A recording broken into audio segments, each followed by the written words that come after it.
leaving the old for the new is always weird and uncomfortable. And I think it's because it's like this human desire to find something that works, hold on to it, and keep safe. And so the unknown, stepping into the unknown, is like counterintuitive to that animal that wants to just stay safe, because it's like the unknown could be better, but it also could be catastrophically worse. And so I'm moving tomorrow from this apartment that, I didn't really expect to be at for this long. I came here, I moved to Austin unexpectedly, got a job, had to find a place, and I just found this place and just stayed. What was supposed to be 2 months became 5 months. And so it never really felt like home. Like I was always like, I'm gonna move soon, I'm gonna move soon, I'm gonna move soon. And so now that I'm moving, I'm very excited. And there's this funny thing that happens, and this pattern that I'm running up against that I have probably faced anytime I've moved on from anything. Every time I move on from something, it's like I want to move on, I want to move on, I want to move on. And all of a sudden, I'm seeing all the ways in which this apartment that I couldn't wait to move on from was perfect.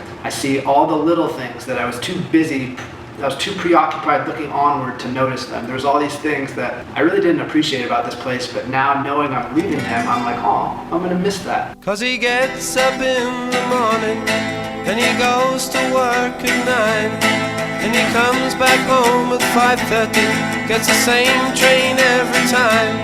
'Cause his world is built on punctuality, it never fails. And he's all so good, and he's all so fine, and he's all so healthy in his body and his mind. And so while I'm excited, I wanted to make this video as like a token for future Max to look back on. If you're watching this and you're not Max, maybe this resonates. So 2 things happen when it's time to move on. And I think the first thing is we're invited into courage. Right now, I'm being invited into courage. Again, that unknown could be better, but it could also be worse. That requires courage to step into the known because we're not sure what it's gonna be. Anytime we follow our guidance into taking a step we know we need to take, but we don't know how it's gonna go. We don't know how the details will unfold. That requires courage. To go against the head and to go with the heart, that requires courage. I'm gonna say the word courage like 100 times in this 1 minute span. But I always end up looking back and be like, oh, okay, that's why I had to, be courageous. Even though I didn't know how it would work out, I'm so glad I took that step. And so courage is this beautiful dance. It's like, it goes against the human mammalian instincts of safety, but it always, I think, stepping into courage always leads to just more life, more love, more surprises and goodness and synchronicity.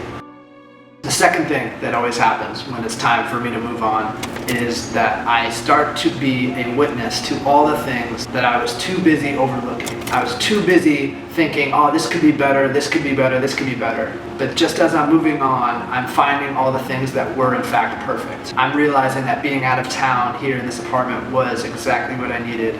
This is my last sunset here. Been a lot of nights out here, barefoot, wandering off the apartment complex to find a good view of the sunset.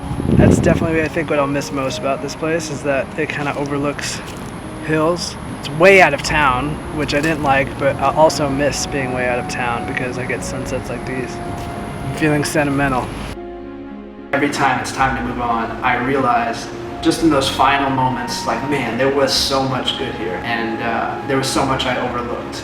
So with that knowledge, I'm like, okay, how can I go into this next chapter of my life knowing that there are going to be things that I want to improve upon, there are going to be things I want to change, but how can I see what is perfect right now? How can I look at these things and know that whether it's in a week or a month or a year or 5 years, there's gonna be things I fucking miss about my life as it is right now. There's gonna be so much that I'm going to miss about today. Can I see those things? Can I appreciate them now? Can I almost put my future lens on and live in today as if it's already gone? Because things come and things go.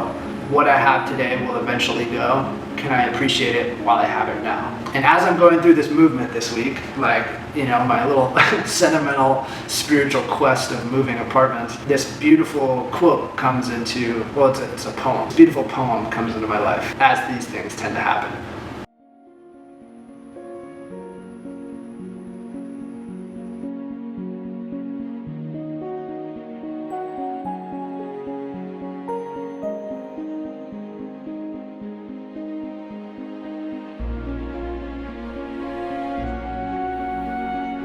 If my mind isn't preoccupied with unnecessary things, this is the best season of my life. Can I know that, and can I find evidence for that? Can I see that? Yeah, that's it. That's the last video I'll be recording on this couch. I've recorded a few. I feel like, it's the most uncomfortable couch on the planet. It's like sitting on wire, but it looks pretty good on camera, I would say. And blue's my favorite color. So, 'Cause he gets up in the morning, then he goes to work at 9, and he comes back home at 5:30, gets the same train every time. 'Cause his world is built